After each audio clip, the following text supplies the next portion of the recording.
Bismillahirrahmanirrahim. Assalamualaikum warahmatullahi wabarakatuh.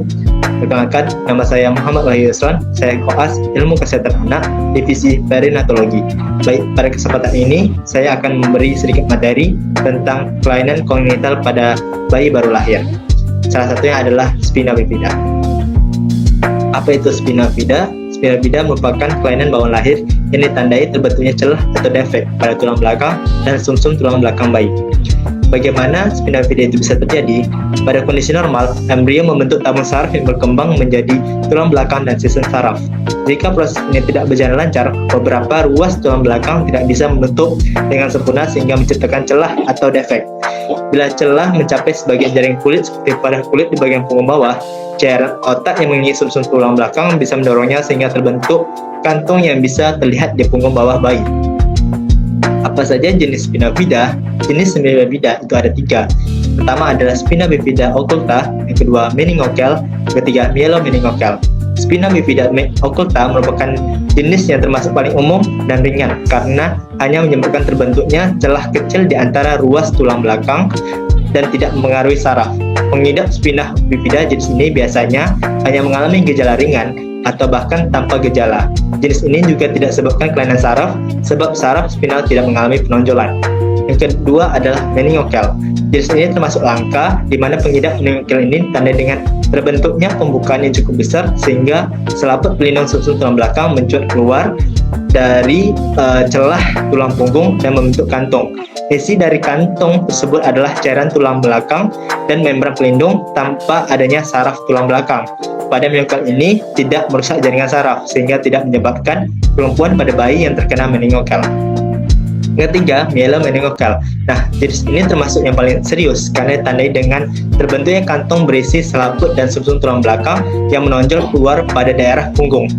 Pada kasus yang berat, kantong ini tidak memiliki kulit sehingga si bayi rentan mengalami infeksi yang bisa mengancam jiwa. Oleh karena kantong myelomeningokel tersebut berisi cairan tulang belakang, membran pelindung dan saraf tulang belakang, sehingga dapat menimbulkan kerusakan saraf. Pada bayi yang menderita tipe ini akan mengalami kelumpuhan pada kaki, organ saluran kencing, dan juga menderita hidrosefalus. Apa saja penyebab spina bifida? Penyebab spina bifida belum diketahui pasti, namun para ahli menduga ada sejumlah faktor yang bisa meningkatkan risiko terjadinya kelainan bawaan lahir. Di antaranya adalah kekurangan asam folat, yang kedua adalah faktor genetik, ketiga konsumsi obat-obat tertentu, yang keempat masalah kesehatan seperti diabetes dan obesitas saat masa kehamilan. Apa saja gejala spina bifida? Gejala yang dialami pengidap spina bifida bermacam-macam, tergantung lokasi celah yang terbentuk pada tulang belakang. Namun secara umum, gejala gangguan mobilitas, yang mana kondisi ini ditandai dengan tubuh bagian bawah yang mengalami lemah otot atau bahkan kelumpuh. Yang kedua, gangguan saluran kemih dan pencernaan, yang mana pengidap spina bifida umumnya mengalami inkontinensia atau hilangnya kontrol saat buang air kecil ataupun buang air besar karena adaan. Yang ketiga adalah hidrosefalus. Kondisi ini jadi penumpukan cairan dalam otak sehingga dapat menyebabkan kejang dan gangguan penglihatan. Bagaimana diagnosis dan pengobatan spina bifida? Diagnosis spina bifida dilakukan salah satunya adalah tes darah, yang mana tes darah bertujuan untuk memeriksa yang namanya alfa fetoprotein yang terkandung dalam darah ibu hamil. Tingginya kadar alfa fetoprotein menandakan janin berisiko mengidap kelainan tabung saraf, termasuk spina bifida. Cara memastikan diagnosis untuk melakukan pemeriksaan yaitu pemeriksaan USG untuk melihat kelainan tertentu pada otak bayi. Kelainan tersebut bisa mengindikasikan kelainan bawaan lahir, salah satunya spina bifida. Pemeriksaan selanjutnya yang diperlukan adalah CT scan dan MRI, yang mana tujuannya untuk menentukan tingkat keparahan dan membantu menentukan prosedur penanganan yang tepat. Bagaimana pengobatan spina bifida? Pengobatan spina bifida itu adalah prosedur operasi yang dilakukan segera setelah bayi lahir, yaitu 1-2 bulan setelah kelahiran. Tindakan ini bertujuan untuk menutup celah yang terbentuk sekaligus menangani hidrosefalus yang diidap si bayi.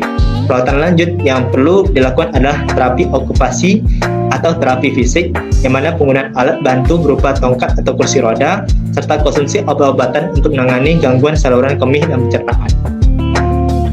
Apakah spina bifida bisa dicegah? Spina bifida bisa dicegah, salah satunya dengan mencukupi kebutuhan asam folat.